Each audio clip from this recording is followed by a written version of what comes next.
আফসোস নেই, আর্মিরা আগে থাকতেই জানতো তারা বিটিএসকে পাবে না।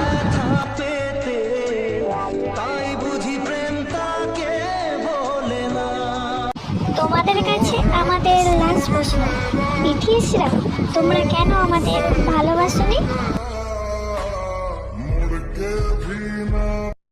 জীবন সবার কাছে সমান না, আর্মিদের দেখো তারা সব কিছুতেই অবহেলা।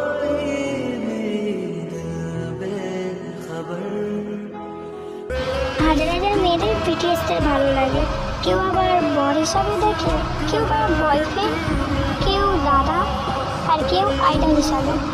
তোমরা যে বর বিটিএসদের ভাবো, বিটিএসকে তো কোনো মেয়েদেরই পছন্দ করে না, আর কখনো বিয়ে করবে কেউ সেটাও জানে না।